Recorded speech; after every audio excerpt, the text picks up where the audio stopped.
Se acerca. No hay escapatoria. Durante Halloween, desaparece el velo existente entre este mundo y el más allá. Y entonces se abren los infiernos.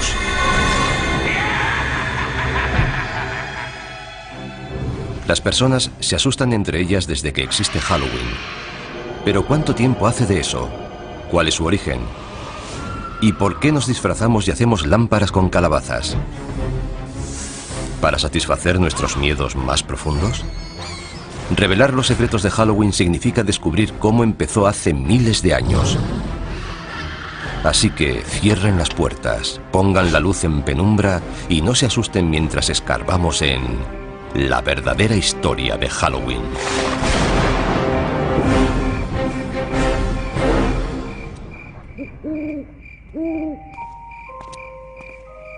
¿Cómo se puede describir Halloween sin que parezca que estás loco?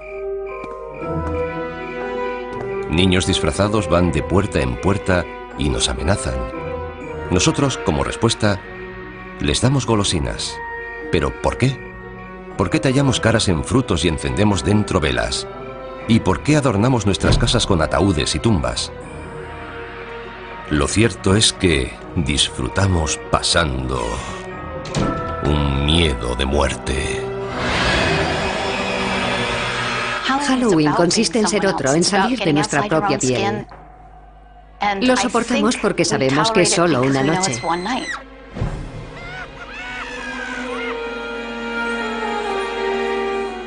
Este impulso de enfrentarnos a nuestros miedos sobre la vida y la muerte y hacer una diversión de ellos viene de antiguo, al igual que las entrañables tradiciones de Halloween.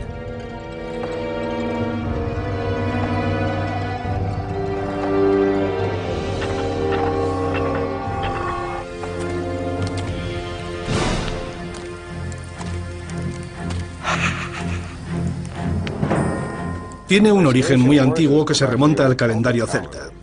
Las tribus celtas dividían el año en una mitad luminosa y otra mitad oscura. El Samhain, su antigua celebración, fue la precursora de nuestro Halloween. Representa el inicio de la mitad oscura.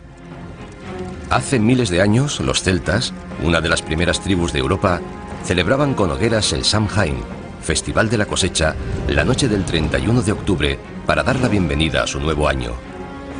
Para los pueblos antiguos, la cosecha marcaba la diferencia entre la vida y la muerte. Si se perdían los cultivos, la gente moría de hambre. La muerte siempre estaba cerca. La época de la cosecha podía ser bastante tenebrosa. Los días se hacían más cortos, las noches más largas. Surgen dudas sobre si habrá comida suficiente para todo el invierno. Supongo que es el origen de esta especie de pesadilla. Era como una especie de aviso. Llega el frío y la oscuridad. Juntaos, quedaos en casa y no mandéis a nadie solo en la oscuridad. Pero para los celtas había algo más en Samhain. El Samhain marcaba el paso de la luz a la oscuridad. Era un momento en el que el espacio se volvía permeable, flexible. Por eso no solo el espíritu de los muertos, sino también los de otras realidades podían vagar por nuestra realidad. Y los humanos también podían vagar e incluso perderse en el otro mundo. El velo entre la vida y la muerte era muy fino. Los vivos y los muertos se podían mezclar. Esa es la raíz de las celebraciones de Halloween. Perduran historias de gente que durante el Samhain se perdió en el otro mundo y de muertos que aparecieron entre los vivos. Pero lo cierto es que sabemos muy poco sobre Samhain. Solo podemos suponer que las hogueras dieron lugar a una figura muy familiar en Halloween. Algo familiar, pero que asusta a muchos. El murciélago. Antes de que existiera la electricidad, la única forma de ver a un murciélago era con el fuego. Y es bastante común verlos alrededor del fuego, porque los murciélagos comen insectos, y los insectos se sienten atraídos por la luz. Los murciélagos salen por la noche, y la noche era un tiempo que daba miedo. Si para alguien los murciélagos son lo mejor y lo peor de Halloween, se lo puede agradecer a pueblos antiguos como los celtas. Y no eran la única cultura antigua con costumbres aterradoras. Otros incluso visitaban a sus muertos. Muchas culturas dedican un día o un par de días a celebrar y reconocer la muerte.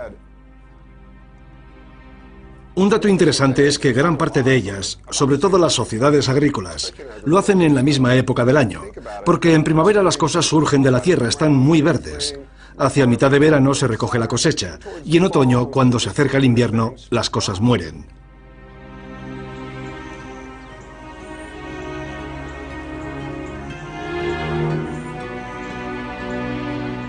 Pero ¿cómo han llegado hasta nuestros días esas tradiciones antiguas? En la cultura occidental fueron preservadas principalmente por los cristianos. En un curioso e inesperado giro de la historia, cuando el cristianismo se comenzó a extender, adoptó y readaptó las costumbres paganas en vez de intentar acabar con ellas. Eso facilitaba la conversión de los paganos. Un festival pagano clave que recibió el maquillaje cristiano fue Lemuria. En él, los celebrantes aplacaban a la muerte y culminaba el 13 de mayo. Era el más espeluznante de los días que tenía el calendario romano para celebrar la muerte. Durante Lemuria, lo que denominaban las larvas, los fantasmas de los fallecidos volvían para perseguir a la gente. Para acallar a los muertos, los paganos romanos echaban leche sobre sus tumbas o les ofrecían pastelitos. Pero en el siglo VI después de Cristo, la Iglesia adoptó Lemuria, convirtiendo el 13 de mayo en el Día de Todos los Santos, un día en honor de los muertos más sagrados de la cristiandad. Establecer esa fiesta fue un intento de cristianizar aquel festival pagano, pero se hizo manteniendo muchos de sus significados. La versión cristianizada de Lemuria tuvo tanto éxito que los líderes de la Iglesia tomaron la decisión de crear Halloween. Trasladaron el Día de Todos los Santos, o Hallows Day, al 1 de noviembre, para quitar toda la fuerza al Samhain pagano. Como Samhain se celebraba la noche del 31 de octubre, antes del Día de Todos los Santos, el 1 de noviembre, la gente comenzó a llamar a Samhain All Hallows Evening, la víspera a All Hallows Day.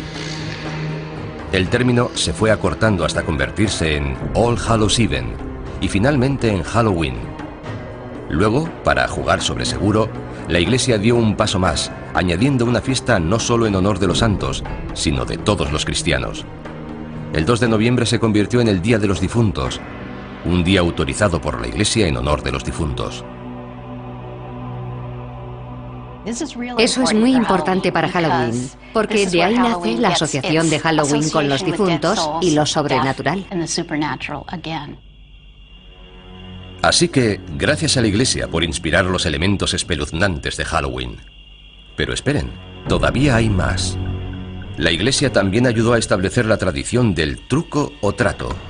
Todo comenzó durante la Edad Media, en el Día de los Difuntos, cuando los sacerdotes dijeron a los cristianos que rezaran por las almas atrapadas entre el cielo y el infierno en un mundo de tinieblas llamado purgatorio. El purgatorio no era un lugar agradable. No es el infierno. No es tan malo como el infierno, pero aún así es bastante desagradable. Se sufre atascado allí. Afortunadamente puedes hacer algo por esas almas. Puedes rezar por ellas. ¿Y cómo salían las almas del purgatorio? Según la Iglesia, si se ofrecían oraciones suficientes por ella, un alma podía volar hasta el cielo.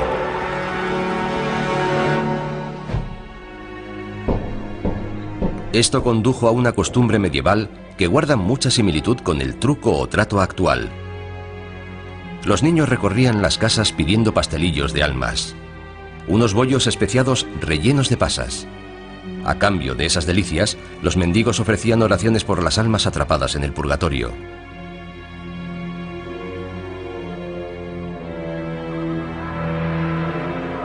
Este precursor del truco o trato actual se convirtió en una preocupación para los cristianos medievales, al igual que otro futuro elemento esencial para Halloween: las brujas. Para la gente de la Edad Media era perfectamente lógico creer que había demonios y brujas. Si había demonios y brujas y eran responsables de las cosas malas del mundo, era lógico perseguirlos y matarlos. Así veían el mundo. El pánico a las brujas del siglo XVI contribuyó a establecer el aspecto del personaje que para muchos personifica Halloween. Casi siempre mujeres, las brujas eran consideradas aliadas de Satán. Seguramente eran curanderas que tenían remedios y ritos transmitidos oralmente de generación en generación. En algún momento, por alguna razón, comenzaron a resultar sospechosas para la gente religiosa que las rodeaba. Y muchos de los símbolos asociados con estas mujeres, que seguramente vivían solas, y por supuesto es probable que fueran excéntricas, se acabaron relacionando con las brujas. Con el tiempo, a medida que más y más mujeres fueron siendo acusadas de brujería, sus objetos cotidianos de cocina adquirieron dimensiones siniestras y se han convertido en iconos de Halloween. Algo tan mundano como una escoba se convirtió en un elemento del mal, además de en un medio de transporte. Otro accesorio presente en la guarida de todas las brujas era perfecto para cocinar pociones maléficas: la marmita. Las marmitas se hicieron muy populares. Naturalmente, era algo que había en todos los hogares de la Edad Media. Era un elemento básico para cocinar. El sombrero puntiagudo de las brujas fue una variación del sombrero de las mujeres del campo medievales. Y por supuesto el misterioso asesino acechante con ojos resplandecientes: el gato. No es de extrañar que se asocie a los gatos con las brujas y Halloween. Los gatos son un poco enigmáticos. Además, suelen estar cerca de los fogones y de las escobas. Por eso se los asocia con la brujería y Halloween. Gatos negros y brujas, cementerios y fantasmas. Los elementos aterradores de la gran noche gótica norteamericana iban tomando forma. Estas figuras macabras no tardaron en pasar al Nuevo Mundo, donde han ayudado a crear el gran espectáculo que conocemos hoy.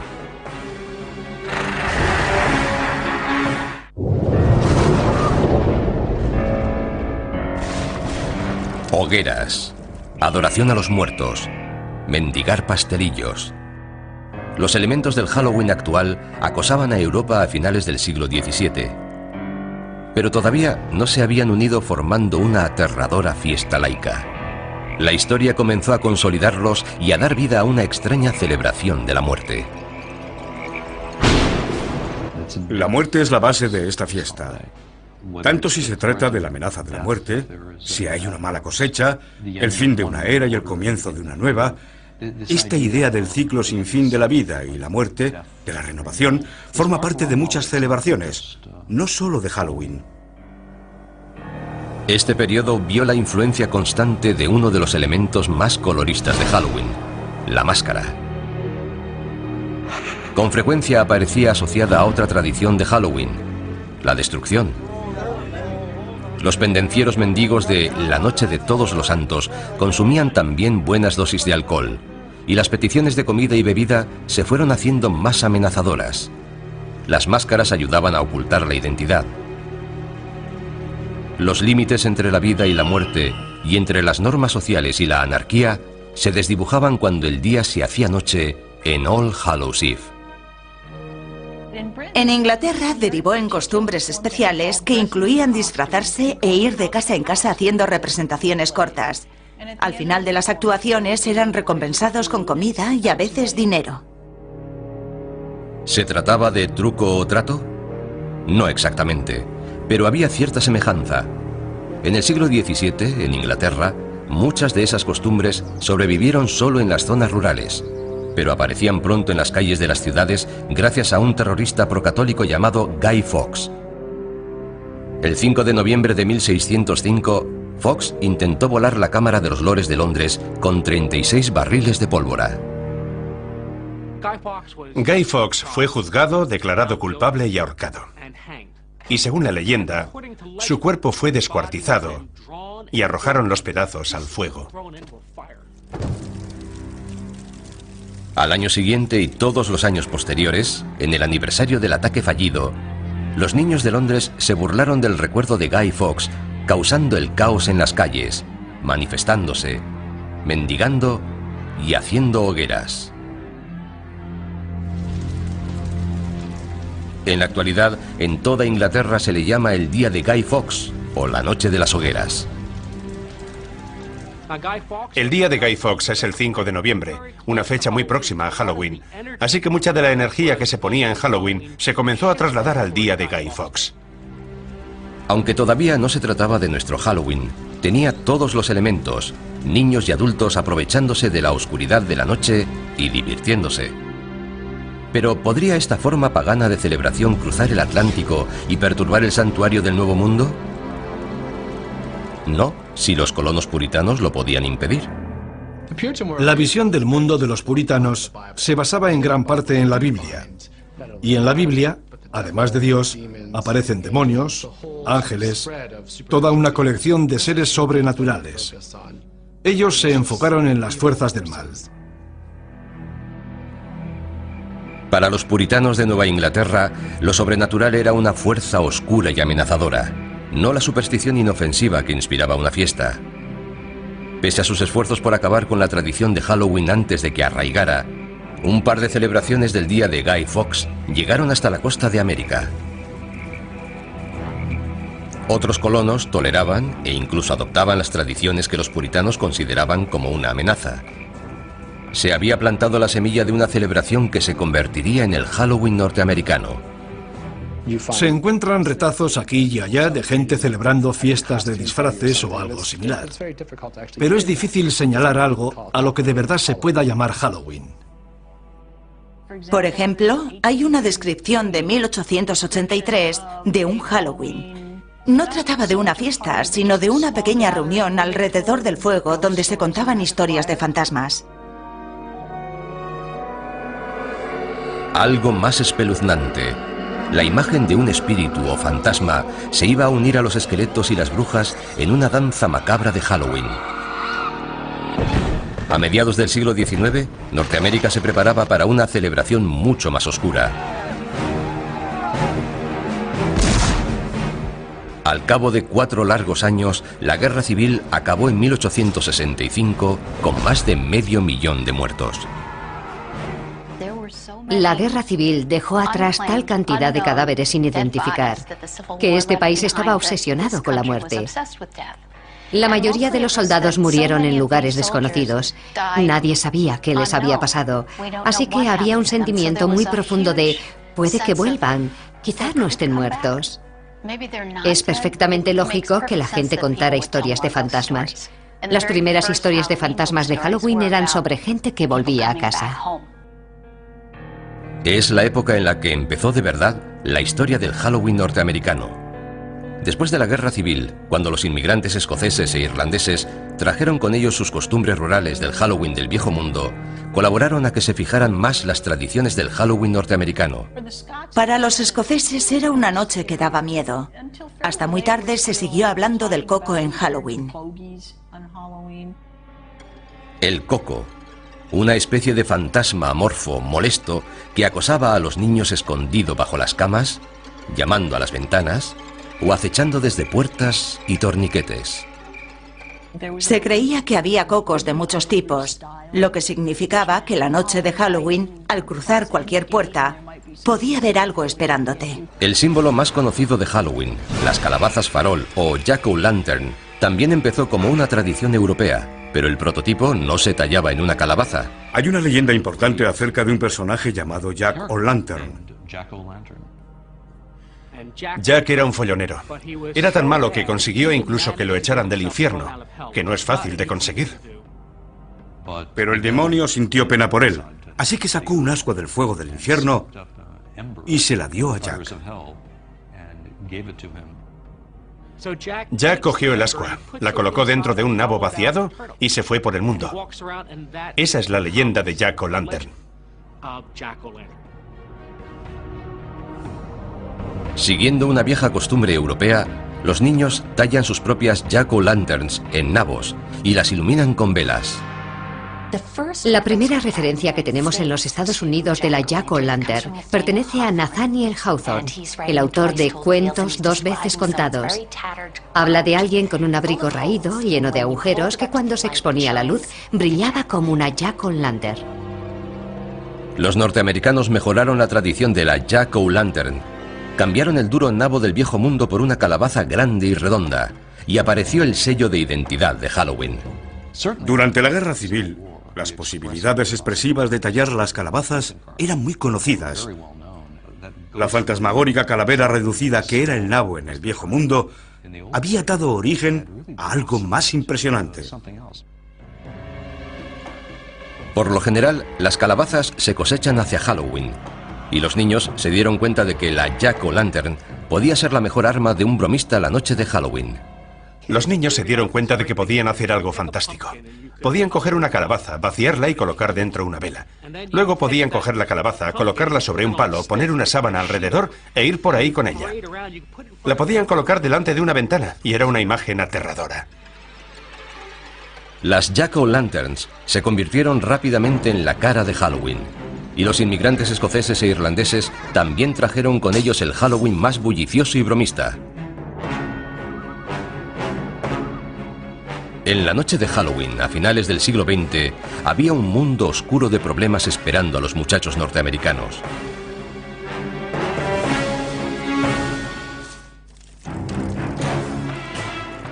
Halloween había hecho un viaje oscuro y espeluznante desde su origen con los celtas siglos atrás.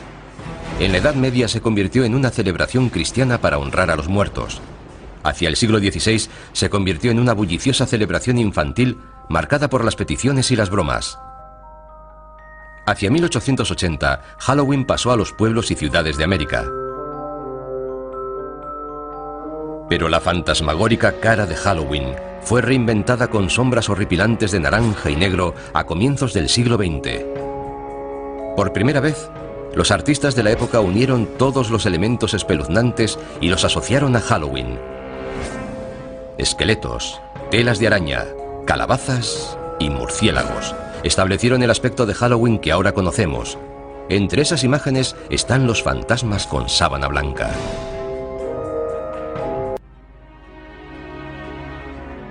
Los demonios con cuernos provienen de la descripción medieval de Satán.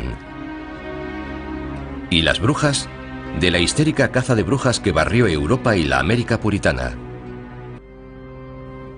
Halloween, además de vestir los viejos disfraces con disfraces nuevos, también iba creando nuevas tradiciones, y bastante malas.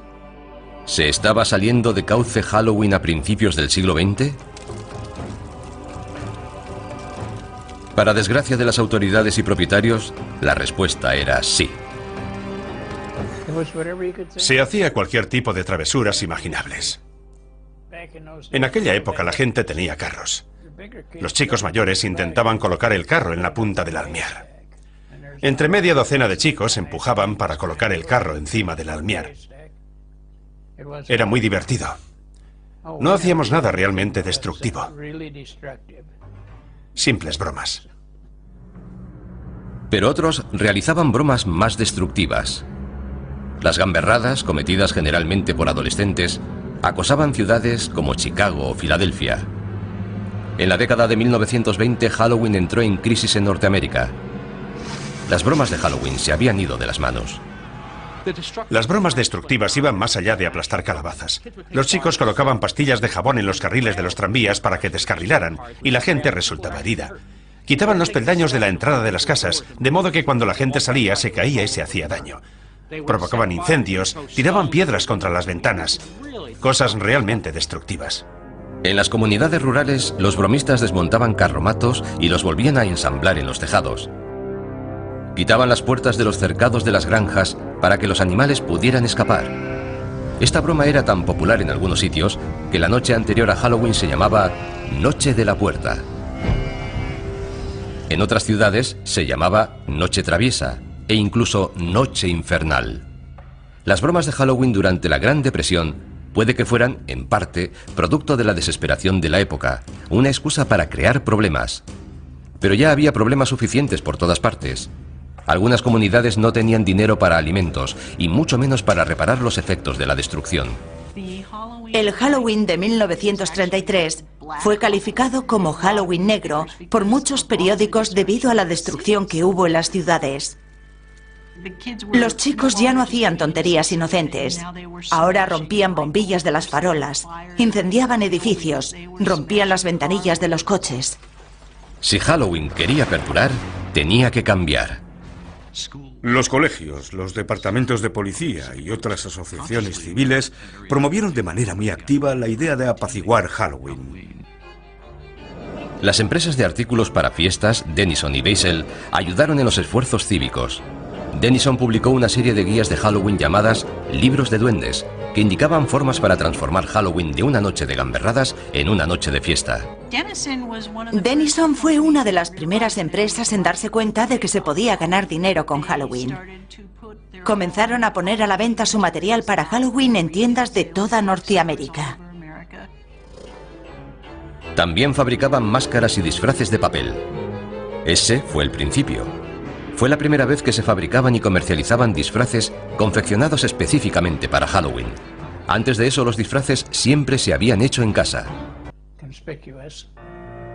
Los disfraces de papel eran elegantes y mejores que los hechos en casa, pero tenían sus inconvenientes. Al poco tiempo, otros fabricantes que se querían introducir en el mercado infantil de disfraces para Halloween comenzaron a hacer disfraces más duraderos. Los desfiles de Halloween también contribuyeron a sacar la celebración de las sombras y llevarla a la vista del público. Puede que Allentown, Pensilvania, celebrara el primer desfile en 1905, pero otras poblaciones no tardaron en seguirla. Toms River, Nueva Jersey, en 1919, Anoka, Minnesota, en 1920. Desde aquella época, Anoka ha celebrado el desfile todos los años. De hecho, la ciudad se llama a sí misma la capital mundial de Halloween.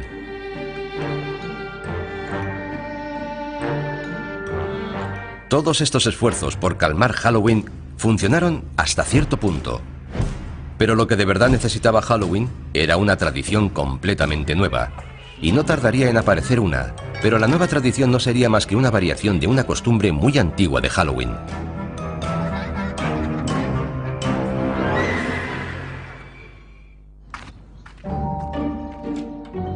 Hola.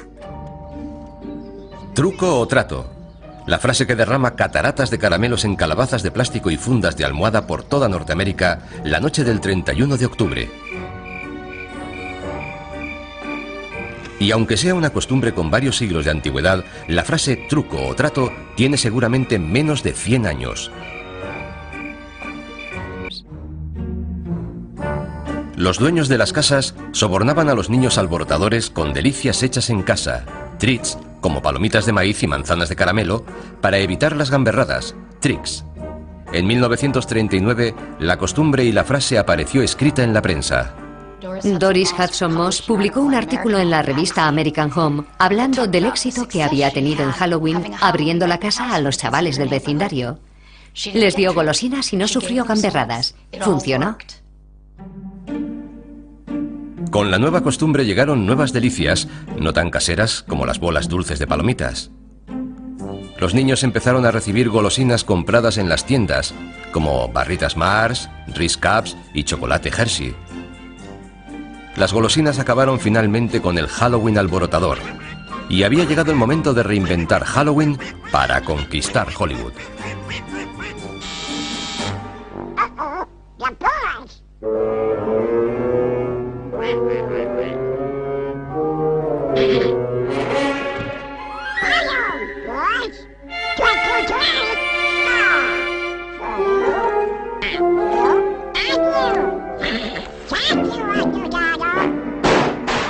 Halloween se estaba convirtiendo en un fenómeno de la cultura pop, una fiesta nacional adoptada por millones de personas que se lanzaban como carroñeras a disfrutar de dulces fabricados de manera industrial. De niño me encantaba Halloween.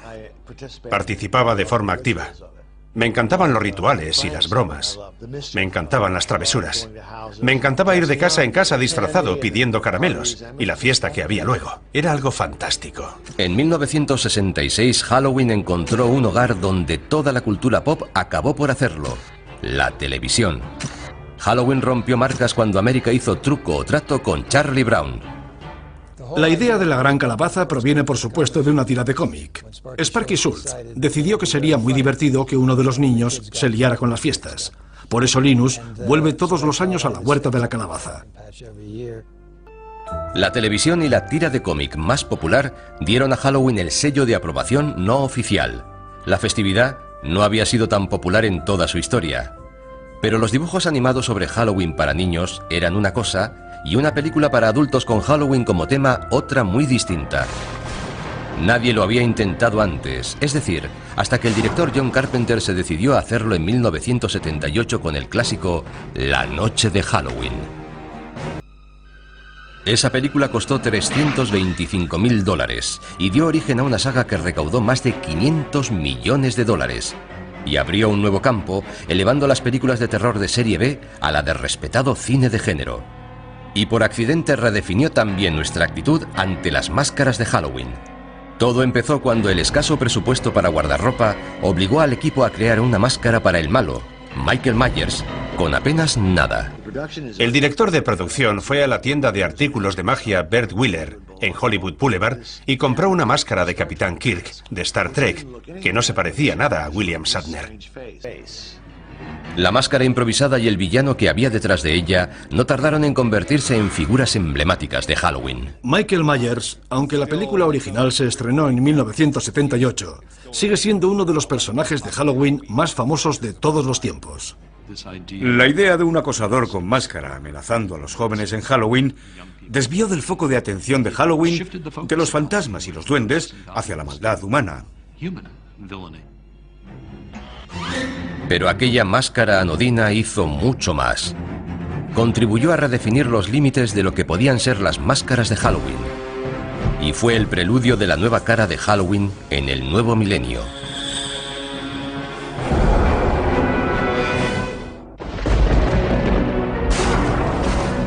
Durante cientos de años, las máscaras y las vestimentas han sido la forma de disfrazarse de los asistentes a las fiestas. Ahora se han convertido en un negocio que mueve millones. Una tienda dedicada a Halloween en Burbank, California, Halloween Town, se ha hecho tan famosa que abre 12 meses al año para satisfacer las necesidades de disfraces de sus clientes. Hay material para Halloween por toda la tienda, pero el corazón del negocio de Halloween Town son las máscaras. Tenemos decenas de máscaras, tenemos los mejores zombies, los mejores payasos. Las máscaras y los disfraces exclusivos de la actualidad están a años luz de los demonios, brujas, esqueletos y fantasmas de la década de 1960. Pero esa fue la década en la que empezó a cambiar el guardarropa de Halloween. Hollywood comenzó a influir en lo que los niños llevaban para convertirse en sus personajes favoritos de la televisión o el cine. En la actualidad, la tendencia se ha convertido en obsesión. Series de películas como Pesadilla en Elm Street, Scream y La Noche de Halloween han inspirado a legiones de niños a vestirse para matar. Las máscaras de los asesinos psicópatas forman parte de la evolución de los gustos en Halloween. La única regla ahora es que no hay reglas. Las máscaras se inspiran en la cultura pop, la religión, la política, lo que sea.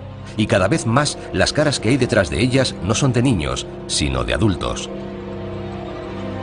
Halloween se ha convertido en una actividad para adultos. Y no creo que fuera ese el caso hace 50 o 60 años. Se trata de un día específicamente dedicado a que puedas ser lo que no eres normalmente. Te puedes ocultar detrás de una máscara, puedes llevar ropa que jamás llevarías el resto del año, y la gente disfruta con ello. Lo cierto es que el Halloween del siglo XXI es tanto una fiesta para adultos como para niños. El negocio actual de Halloween atiende a todo el que se quiera unir al espíritu de la celebración con fiestas temáticas y atracciones como casas encantadas. Este Halloween sexualmente liberado a veces cruza la línea a adultos y solo para adultos. Ahora, los adultos están yendo un paso más allá. Se aprovisionan de golosinas hechas especialmente para Halloween y acompañan a sus hijos de puerta en puerta la noche de Halloween. Los que se dedicaban al truco o trato en los 70 y los 80 aprovechan la oportunidad de revivir el Halloween de su infancia y se disfrazan por completo, supuestamente para vigilar a sus hijos.